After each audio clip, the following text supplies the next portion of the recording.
It's a mean age. But it is going to be a beautiful future as long as we don't fuck it up. I'm Brian McWilliams, and this is Mean Age Daydream, where I bring you unfiltered comedy, criticism, philosophy, and politics with a mean age daydream.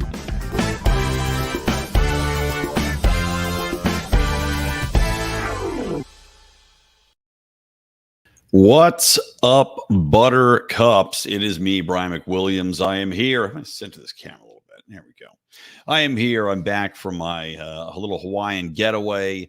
I am exhausted. I'm jet lagged for sure. Still haven't put all my clothes away, but here we are. Got to do the show. Got to give you guys what you crave, what you need, which, of course, is crowd health. Yes, I'm going to get the ad out of the way early, guys. If you are not familiar with crowd health, you need to educate yourselves because it is one of the fantastic options out there for people that believe in voluntary society, in paying your healthcare providers directly, not through ridiculous healthcare insurance companies, and in a community that is providing aid to each other, which is how crowd health works. Now, crowd health is not health insurance. I can tell you this for a fact. It is a different way of operating, wherein you have a community, you're all paying in, and you are helping each other out to pay medical bills. Crowd Health negotiates on your behalf with your doctor directly. They pay for your medical bills. The Crowd Health community voluntarily interacts and says, I will help send you this money. And really, it's kind of changing the paradigm of how it operates. And unlike health insurance, you're not going to get these crazy bills later on. Like I'm still dealing with, I think it was from when I had diverticulitis and I had to get an MRI on my belly for my tum-tum aches. I'm still getting, I don't even know, random summonses to pay things that I don't even know what they are. I don't know where they came from. I don't know why I'm still being billed for them. Crowd Health is different. And the beauty of this is that you can go to joincrowdhealth.com/lions. And I'm sorry, joincrowdhealth.com and use promo code lions, and you can get your first 6 months, $50 fee. That is a fantastic deal. So get in there, guys. Try something new. Avoid the headaches. And a reminder, Crowd Health is not health insurance. It is a different, better way of dealing with your healthcare needs. Okay. So let's jump into the show here. It's probably going to be a little bit shorter. I'm exhausted, and I still have to do a radio show later tonight, the Christmas show, which I'm on usually or regularly. So I'm going to make this a little shorter. But basically, it's been a hell of a week. Hell of a week for Canadians. A proud moment. It reminds me of that South Park where they're showing the Canadian wedding, you know, making fun of the British. And you've got the prime minister there of Canada, and he's talking about how the Prince of Canada is coming up. Oh, the Prince is coming up, and he's ripping his bride's arm off and dipping it in pudding, as is tradition here in Canada. Well, they have a new tradition. The new tradition is bringing up Nazis, legitimate Nazis, not Nazi affiliated or Nazi connected or Nazi adjacent, as you've seen some of the left-wing media try to spin this, but inviting literal Nazis that took place in the SS, you know, the Jew killing units, the hunting units. And somehow this man, Yaroslav Hunka, got an invite. Nobody thought maybe we should look into this guy, his history, and see what he might have gotten into in the past. No, let's invite him to take part in the Zelensky speech at the Canadian Parliament, you know, more feeding of assholes on assholes. And let's give him not one, but two standing ovations. Of course, it comes out later that he is a Nazi.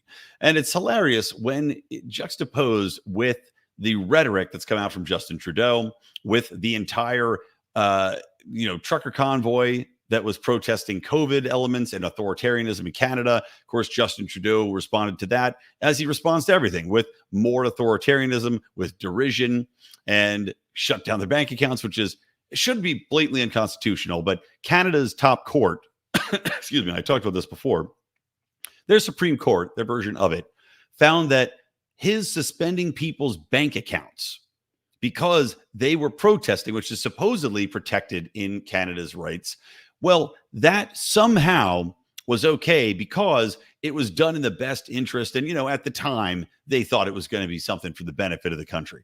So in Canada, your rights are essentially null and void. It doesn't matter. They can at any point just say, well, you know, we needed to do it. But in this circumstance, he had called them Nazis. some of the more idiotic left-wing prime ministers, or members of parliament in Canada, had gone so far as to say that the honk honk slogan that the truckers had used was shorthand for Hail Hitler, because, H's and H's. And now you have Trudeau calling them Nazis because they had satirical symbols of the swastika on there, calling him Hitler. Talking about how the authoritarianism within the Canadian government in regards to COVID was akin to what was going on in Nazi Germany. You'll recall that, of course, the way Gina Carano was canceled for comparing what was happening with free speech in America to Nazi Germany, and that's what got her fired from The Mandalorian, a show which I stopped watching immediately after that happened. But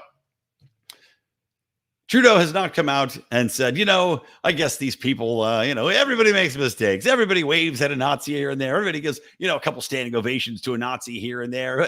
Let the first Zig Hailers throw the first stone here. No, he, of course, is saying that this is disinformation somehow. Well, a conclusion that makes no sense. This phrase has become a catch-all for the people in power, for the left-wing media, for politicians to try to explain away anything and everything that they don't want. You'll recall that, of course, Hunter Biden's laptop, which we're going to talk about in a minute, that was Russian disinformation. I'm trying to think the most notable one. There was just something very recently, and I'm just blanking on it because my mind is just so tired, and I literally didn't sleep at all last night. So I'm trying to remember what was called disinformation, misinformation very recently. That was one of the most ridiculous things. Probably something regarding Fetterman's outfits and wearing shorts and slovenly clothing. But it's fantastic to see the karmatic comeuppance for a Justin Trudeau-led parliament with a legitimate Nazi, giving them such a black eye that the Canadian House Speaker resigned over this. Meanwhile, our House Speaker, we can't get to resign, even though his brain isn't functioning and he just kind of zones out and stares off into space. But the House Speaker, whose name is Anthony Rota, I believe, has stepped down. It was apparently his idea to invite this Nazi without vetting them. But it also is one of those things where I love it when stuff like this happens, because it goes to show you the absolute incompetence of the governments that you're having your faith in. That these people don't even have enough sense. I mean, in elementary school, if they had a speaker coming up, if they were going to hire people to juggle balls and talk about how you shouldn't be smoking cigarettes, they've got enough smarts to do a little bit of a background check into, what are these people doing? Where have they been? Are they Nazi youth? Not the Canadian Parliament, not anybody in power here, because they can't ever make mistakes. I'm actually amazed that this guy resigned. To be honest, I'm shocked that somebody in a Trudeau adjacent government, in any of that sphere of people, has enough resolve and morality to actually do the right thing and say, this is pretty fucked up. I should get out of here. But yet here we are. So next topic. Let's talk about, we're talking about Ukraine. So I'll get around to the Hunter laptop stuff in just a minute.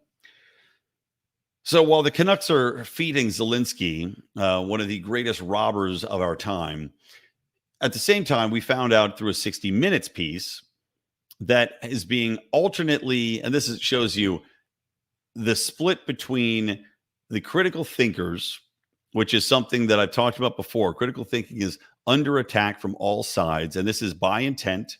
You have the Brian Stetler, before he got fired and was sent off to the little piggy farm in the woods. Well, he had done an entire piece on CNN where he walked through a school, which I think was either middle school or high school, talking about this new program, which was a combination of government and news organizations that all had teamed up to go in and tell students that the mainstream media had to be trusted. It was the only source, and how to spot, you guessed it, disinformation and misinformation. This is a blatantly obvious tactic to fight against critical thinking, to fight against alternative sources, to fight against anybody trying to find any alternative to the mainstream narrative that's being handed out by the government and then taken out like the Pied Pipers of Hamelin to all the little rats so they can follow along and never question anything about the authoritarianism or the government narratives or what the truth empirically is. Because when the government tells you what the truth is and the media parrots the truth, well, that's the truth, right? So this initiative was formed in order to eliminate critical thinking and to cement in these children's minds, which is why you see all these fights to try to stop people from having school choice and try to keep all the money in public schools, but to eliminate any sort of questioning of the official narrative. So coming back around here, we've got this Ukrainian 60-minute story, and the responses to it on Twitter. I was just talking with Odie and Z. We were doing our Mufasa call for the 25 level supporters on Patreon, patreon.com/Lions of Liberty or lionsofliberty.locals.com. And we're talking about how the comments on this story, which had detailed what money was being spent on outside of the war effort in Ukraine. So on top of all the billions and billions and billions of dollars we are sending them to pay us back and buy all our lobbyists missiles and satellite systems and tanks and whatever else we're sending over there. On top of all that, it turns out that we're also paying for small business subsidies. Because we got, as U.S. taxpayers, we need to prop up the small businesses in Ukraine across the fucking world that have no impact on us in any way. We are paying for their first responders, which this is where you see the split. Half the people on Twitter, aka X, said, "Oh, that's great. We should be doing that." Now, these are the idiots. These are the non-critical thinkers. These are the people that will just rah because it makes them feel good. These are the virtue signalers of the world who don't understand the economics behind these things. Those people are saying, well, what a wonderful thing to do, because it's not that they're directly feeling the pain in the way that they can see the money being taken out of their bank accounts, and they're too stupid to understand that it's being stolen in other ways via inflation, by a denial of low cost of goods and services, which is a fallout from the Ukraine-Russia war, the inability to get fertilizers. Oh, by the way, speaking of farming, we're also paying to subsidize farms in Ukraine and farmers in Ukraine. Now, there's a litany of other things that we're paying for too, but it's disturbing and disgusting to see where the government is focused here. While you've got inflation at home, you've got people not being able to pay bills, you got, as I talked about before, the gas prices are skyrocketing, and that's partially California's fault because of our ridiculous anti-oil, Gavin Newsom-led cadre of shitheels. But you've got people suffering here. And while Bidenomics is supposedly being touted as this great success, the reality of the situation is people are working more jobs than they ever have before because they're working more jobs per person than they ever have before, aka people are taking multiple jobs. The Biden administration is counting those each as a job per person, which is completely inaccurate. You also have inflation, which has gone up for the past couple of years, something like 17%. I think now it's at 16.5%. And Joe Biden and his administration are crowing about that. This is all horseshit. It's all being made worse by the situation here. And in the meantime, instead of trying to help people at home, by the way, to be clear, I don't want them to send the money they're sending to Ukraine here either. It's still spending money. It's still inflating the economy and devaluing the dollar. It's still bad. But would I much rather them be using that money to try to help people here domestically? Of course I would. I mean, they're propping up small business in Ukraine. Now, the irony of that is that in the current situation and circumstance there, while Ukraine has stripped away every real civil right, while it's conscripting its young men who are now, basically hiding to not have to go to the front lines, while it's taken away your ability to get a passport to leave the country, while it has banned the number one Russian Orthodox religion. Okay, well, on top of all that, I bet it's actually a great time to start a new business, a small business in Ukraine. You know why? Because there's so much other shit going on. There's so many other things being ripped away and blocked and taken and forced upon you that I bet it's a great time to open up a little store or start a business. Number one, because half the people that would have done it as competition are shipped off to the front lines to die in this pointless war that's a quagmire and will not be won by Ukraine. And the other thing is the government's probably too busy to have a lot of oversight to stop you from starting a new business. So the irony is that the money that's going to Ukraine is going to help those small businesses way more there than it would ever possibly help Americans here at home. Because here at home, we're still happy to fuck you in the ass if you try to start a business. It's kind of funny, isn't it? How that all works out. That's something I think I'll tweet about tomorrow from the LP National account. I got to remind myself. I know. I'll remind myself by listening to the podcast. How about that idea? Genius. All right. So anyway, there's that tasty nugget. Let's segue over. Let me see. What do I got on my list here? Let's segue over into, we talked about Canada. I want to go back to Canada again real quick. I had been reading from Dr. Robert Malone's Substack about how Jordan Peterson now is essentially going into a re-education camp.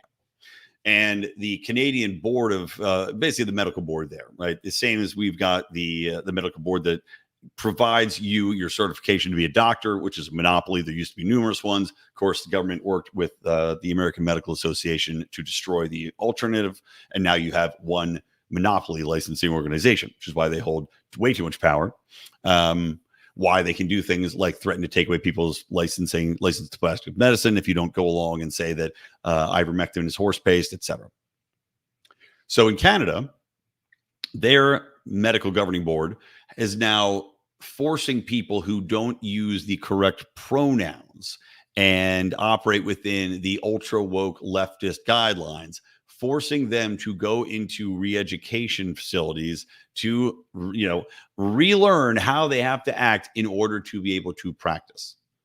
So that means if you're, in psychology, if you're in, whatever field you might be in, if you violate these psychotic new rules that are ever changing, well, you have to go back to your re-education center where they, of course, will beat you until you tell the prison guard when there's 3 light bulbs lit up that there are 5 light bulbs lit up 1984 style. So a fun little tidbit from Dr. Robert Malone Substack. But I wanted to move on to, talking about free speech, talking about this re-education in Canada because it ties into that. So in Canada, they are shipping people off to the gulags, as I said. In the UK, they literally, and places like Scotland, they literally will come to your house and arrest you if you dare to question or say that immigration is not great. They will arrest you if you dare to call a policewoman a lesbian and you happen to be an 8-year-old girl with autism. You remember that recent story? If you dare post any sort of hate speech online on Facebook, even as a joke, they will come to your house, Gestapo style, and kick in your door and drag you away. This is the censorship that is happening in the UK. And shockingly, these people have not risen up and fought against it and overthrown their leaders. Now, the worry is that the United Nations, the European Union, etc., is looking to ship this elsewhere. You already have places like Australia and like New Zealand that have very strict rules in place for social media sites. Twitter is one of the, in their targets. I think Elon Musk has just recently been involved in a court battle where they're trying to prohibit X from operating unless they go through and censor all this content, which is just an unbelievable burden to expect, by the way, from any fucking social media platform. The amount of money it would take to constantly be censoring that and deal with it is astronomical. And yet this is what these people are demanding. And again, for things that are ever-changing rules that censor free speech completely, and which now the government can mandate and control what gets taken down at virtually any point. So the troubling part is that a Real Clear Politics poll just got released, and it's a Real Clear Politics. I may have fucked that up. Let me see. I don't want to misrepresent it. Hold on. Let me go into this and check it really quick. It is, and this is from Glenn Greenwald had shared it. Yeah, Real Clear Politics. 47% of Democrats say free speech should be legal, quote, only under certain circumstances. 34% of Democrats say Americans have too much freedom. 75% of Democrats say government has a responsibility to censor hateful social media posts. And only 31% agree with the statement or strongly agree with the statement. I disapprove of what you say, but I will defend your death to the death, your right to say it. That's fucking horrible. The party that used to be the party of free speech, free love, everybody gets a say. Let's talk about this in a civil society. Now, 75% of Democrats think that the government should censor social media posts for hate content. So what does that mean? Does that mean we're going to have to create an entire new bureau of hate speech? Great. Then who defines what hate speech is? This is always the problem. This is what these leftists constantly miss that drives me up the fucking wall. I've used this example before. I'll use it again because it's quite a perfect example. If this existed, if the government could control hate speech back in the days of slavery, they would have labeled any rhetoric that questioned the white man's dominance over the black man, any speech that said that these black people had rights and that they were treating black people horribly like animals, that would have been considered hate speech. They would have labeled it as such. Why? Because it would have overturned society. And we see it did overturn society. It caused the greatest mass massacre of Americans in the history of the country. Obviously, split brother against brother. And we had all sorts of fallout from that. It lost a lot of autonomy for the states. But slavery was ended. Not that that was even the goal of the war, if we're being honest. But you see, and the government sees the danger of free speech. And if you give the government the power to define hate speech, it will define it as whatever is most convenient at the time for the government. The fact that 75% of Democrats are too abysmally stupid or scared of hate speech. And again, I don't even know what. Are you such a delicate flower that you can't take somebody saying nasty words to you? I personally don't buy the entire concept that allowing free speech to flow online is going to lead to mass violence. If anything, what we've seen over the course of COVID, over the course of the last 20 years in our society, where these Democrats constantly are beating the drum for race, it certainly seems that the more you censor it, the more hate speech laws you have on the books and the more hate crime laws you have on the books, the more you talk about it, the more you teach about it in schools with critical race theory nonsense, the more the media parrots that we're already in a race war. Well, that seems to have led to a lot more violence. And not only that, but it seems to have led to a lot more violence in those isolated societies as well. You were seeing a shit ton more violence in the black community of black on black crime. Why is that? I can't say definitively it's because of hate speech, but I'll tell you this. I'm sure that those communities are getting more insular, which means that they're probably not as likely to venture out, probably not as likely to seek out other friends, other opportunities that might take them out of that area where they're constantly being exposed to violence and an insular way of thinking that is, as I said last episode, based in victimhood, based in now, a sense of being owed something and a sense of hatred towards a specific race, aka white people, right? So circling back around here, what the fuck is wrong with people that they can't see what the government's involvement in any of this is going to lead to? Because it's been very clear through COVID, and it shows you that 75% of Democrats didn't learn the message from COVID when the government censored our speech, what was truth and not truth, even though the truth came out later. Of course, the government had been lying to us all along and censoring the facts. 75% of Democrats did not learn that lesson. And they are willing to walk the exact same path again and give government even more power to censor social media posts. I mean, can you fucking imagine? I just told you, in the UK, they will come to your door and arrest you if you post something nasty on social media. That's what these people want. Don't think that they would stop at saying you have to take the post down. No, they will 100% seek to have these people thrown in prison, fined, take their kids out of their houses, labeled a bigot, fired from their jobs, etc. The left, the brains of the left work in a way that is, in my opinion, far more vindictive than any other political spectrum.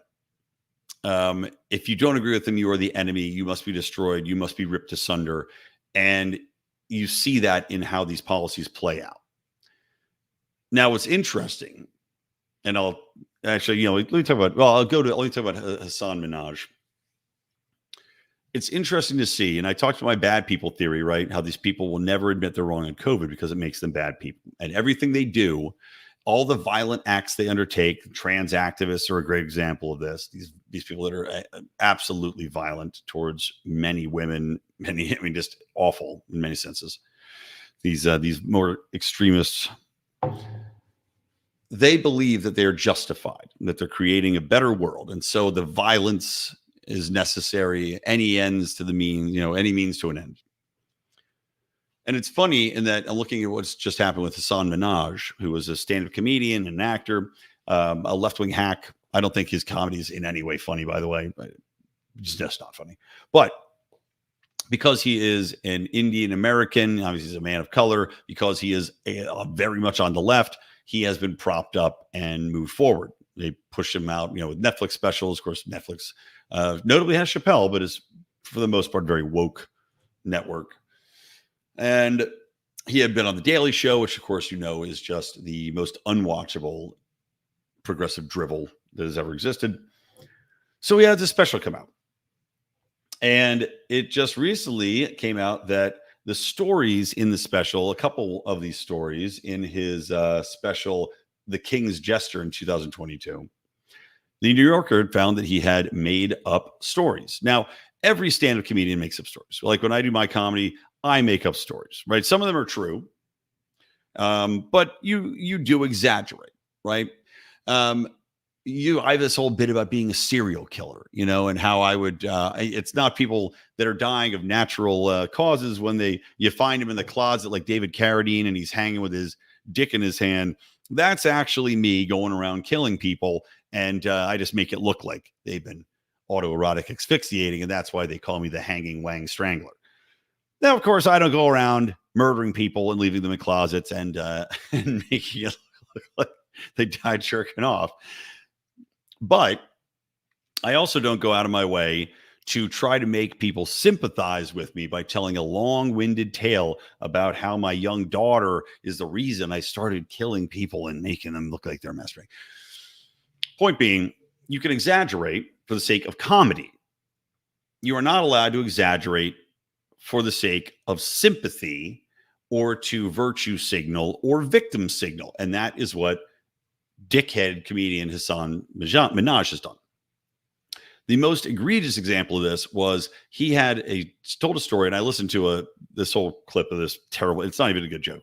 And he tells this whole story about how he had been sent a packet and he was opening his mail and his little baby daughter was in her stroller and he opens up the packet and white powder came out and got all over. And he's telling this very seriously, like he's doing a Barbara Walters interview, right? Put the fucking Vaseline on the camera. It's time to cry with Hassan Minhaj.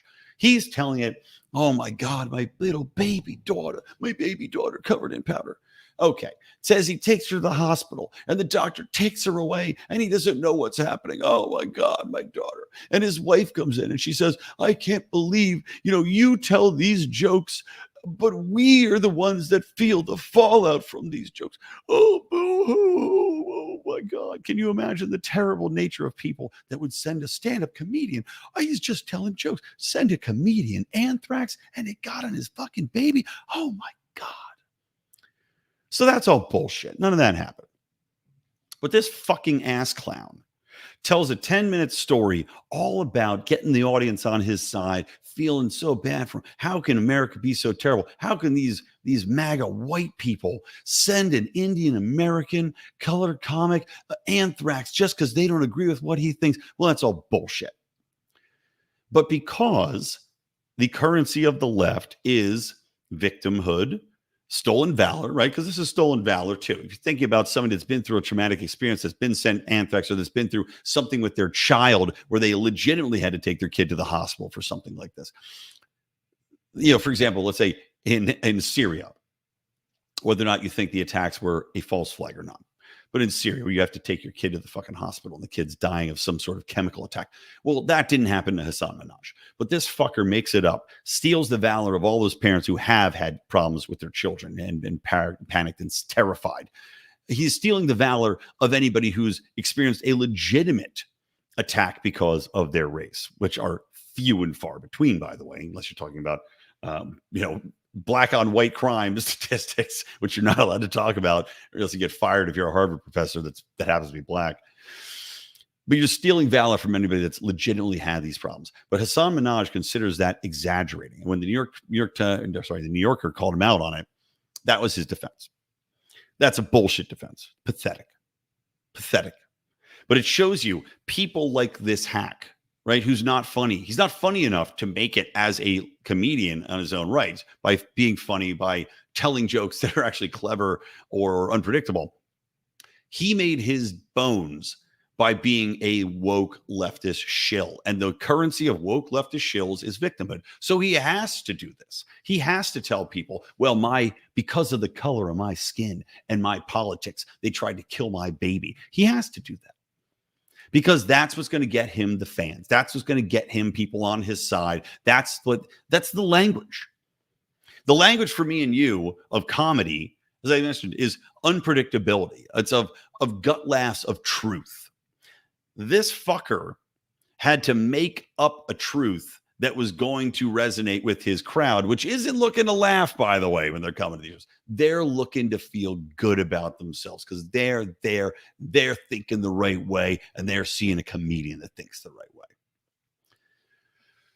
And it's funny because it circles around to the Justin Trudeau, Anthony Rody, Yaroslav Hunka shit. They stood this Nazi up there. He was invited in the first place because of the currency of victimhood. The Ukrainian people are victims, right? And I'm not saying that Russian invading is a good thing. They were victims of an invasion for sure. But it's also one of those things you go, all right, the leftists are playing this up. They want to stand this old ass Ukrainian up there and paint him as a hero and also as a victim of Russian aggression. And that's why you must continue to support Ukraine at all times. We can't cut spending because they are victims. Same shit. That turned out to be a fucking goofball Nazi. And Hassan Minhaj turns out to be a goofball liar. But they're both using the same currency. Okay. I got to wrap this up. Last thing, guys, Hunter Biden, perplexingly, I don't know who's advising Hunter Biden. Clearly, nobody that's ever had a good idea in their head has advised Hunter Biden, and that includes senile Joe, who doesn't have any ideas in his head anymore. But Hunter Biden, oh, by the way, I forgot I was going to sing Holka Holka Burnin' Love, Holka Holka Nazi Love. Maybe I'll make that song for next episode if I have time. It's been a long time since I did a parody song. Holka Holka Nazi Love seems like it has to have one.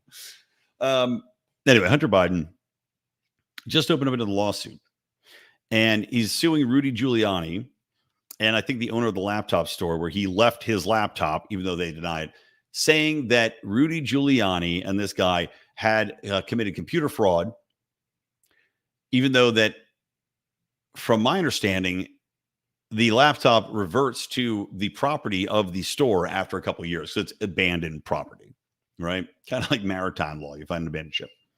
And he never came to claim it. And after a couple of years, it's this guy's. But regardless, the most ridiculous thing about the story is that they have this lawsuit. Why they're bringing it up now in the middle of an ongoing investigation or inquiry by the GOP into Joe Biden and Hunter Biden's dealings with the Chinese, with the Ukrainians, with corruption. Why you would bring this up now to the forefront is perplexing, unless they're trying in some way that this is Joe Biden's leading the charge on this, saying, well, if we can somehow get a jury, right? Because it's going to come to a jury. And that's where I'm terrified that it might actually work out for them, because if they do this in Delaware or DC, which are very leftist, you might get a jury of assholes who just hate Donald Trump and want Joe Biden to win, and thus will excuse Hunter Biden's corruption and say that this laptop was fucked with. Because what his legal team's contending is that the laptop was left there, but it's not his laptop. Oh no, sorry, they're contending that they are not admitting that it's his laptop. And the funniest part of the story I was reading was that they're saying that Giuliani tampered with and adjusted the contents of the laptop and what was found on the hard drives, and that somehow the owner of the store, even though it was not Hunter Biden's laptop that was left there, and it's very specifically states it in this filing, they are not admitting that it's Hunter Biden's laptop. Yet they're saying that information from the laptop was leaked and given to the owner of the laptop store. And that then Rudy Giuliani came in and tampered with the data and adjusted and changed the contents of the laptop. And that's what came out. What kind of 3 fucking toddlers in a trench coat is putting together this lawsuit? I mean, it's so stupid. It's such an idiotic concept to say. I mean, the leaps in logic and belief you have to take to say, oh, okay, so you didn't leave your laptop there where all the evidence points to that being the case, and it's almost incontrovertible. Now you're saying that the laptop, so you don't know where the fuck the laptop was. Somebody just got it. And then they chose to give it to this guy who owns a laptop store. For what reason? We don't know. And then somehow Giuliani comes in, and this guy and Giuliani work to change what's on there, even though you'd be able to see the fingerprints of that with any forensic analysis.